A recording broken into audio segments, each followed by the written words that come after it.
রাধে রাধে বন্ধুরা, সবাই কেমন আছো? সবাইকে স্বাগত গোপীনাথের চ্যানেলে। আজকে তোমাদের সাথে আমি নতুন একটা ভিডিও নিয়ে চলে এসেছি। জানি অনেকদিন ভালো ভালো ভিডিও আসছে না, সবারই মন খারাপ, গোপীনাথ কোথায়, গোপীনাথের মুখটা দেখাও, শর্ট ভিডিও আসছে না। এবার থেকে প্রতিদিন শর্ট ভিডিও, লং ভিডিও সব আসবে। অবশ্যই তোমরা চ্যানেলটা সাবস্ক্রাইব করে রেখো, প্রতিদিন দেখতে পারবে আমার গোপীনাথের ভিডিও। আজকে তোমাদের সাথে আমি শেয়ার করছি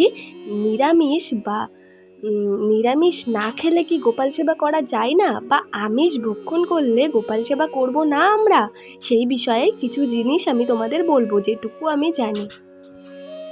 জানি বন্ধুরা, গোপাল সেবা করার আগে অনেকের মাথায় এই বিষয়টা আসে, আমি তো নিরামিষ খাই না, আমি তো আমিষ খাই, আমাদের ফ্যামিলির সবাই তো আমিষ খায়, সেই জন্য কি আমরা গোপাল সেবা করতে পারবো না, গোপালকে কি ঘরে আনতে পারবো না।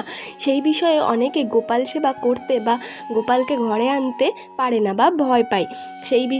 সেই বিষয়ে আমি একটা কথা বলবো যে আমিষ খাবার খেয়েও গোপাল সেবা করা যায়। কিন্তু আমিষ খাবার খেলেও গোপাল সেবা করা যায়, কিন্তু তোমাকে অনেক নিয়ম মেনে তারপরে গোপাল সেবা করতে হবে। মানে ধরো নিরামিষ খেলে এতটা তোমার নিয়ম মানতে হয় না যে নিরামিষ খেলাম, গোপালকে যখন তখন ছোঁয়া যাবে, যখন তখন তুমি আদর করতে পারবে, কিন্তু আমিষের ক্ষেত্রে এটা হবে না, তুমি যখন তখন গোপালকে স্পর্শ করতে পারবে না, যখন তখন গোপালের ঘরে আসতে পারবে না। এইগুলো তোমাদের লক্ষ্য রাখতে হবে আমিষ খাবার খেলে। বন্ধুরা, আমরাও নিরামিষ খাই না, মানে সপ্তাহে 2 দিন কি 1 দিন আমরা নিরামিষ খাই, তাছাড়া প্রতিদিন আমরা প্রায় আমিষই খেয়ে থাকি।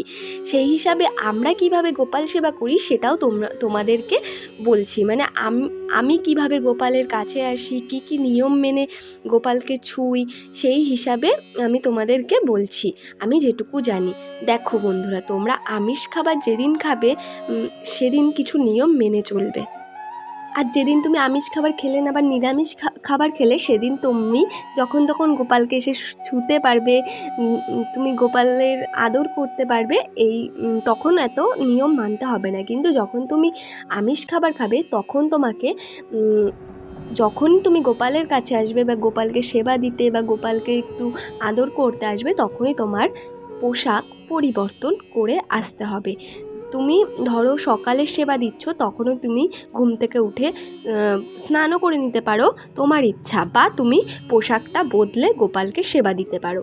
আবার তুমি দুপুরবেলা যখন সেবা দাও, বেশিরভাগ মানুষ দুপুরে স্নান করে তারপরেই সব ভগবানকে সেবা দেয়।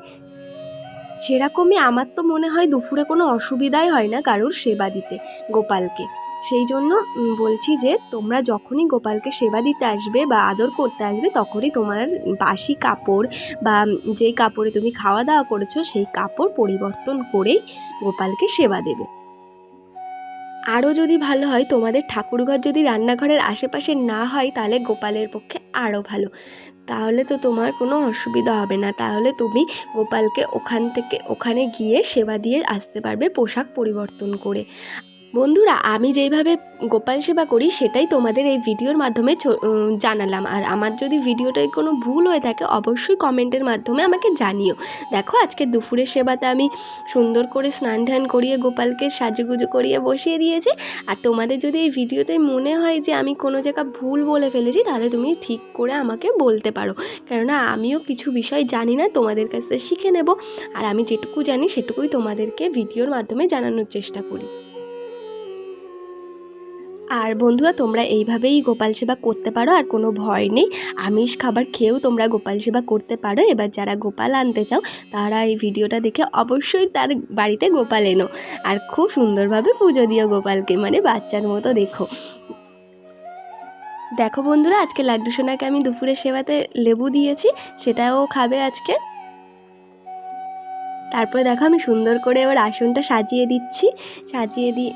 দিই ফুল দিয়ে, সুন্দর করে আমি প্রতিদিন দুপুরবেলা ওর আসনটা।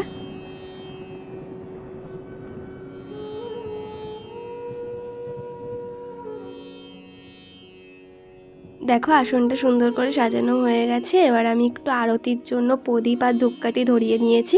বন্ধুরা, তোমাদের যদি এই ভিডিওটা ভালো লেগে থাকে, তাহলে ভিডিওতে অবশ্যই একটা লাইক করে দিও, আর চ্যানেলটা অবশ্যই সাবস্ক্রাইব করে রেখো। আর দেখা হবে পরের ভিডিওতে। রাধে রাধে।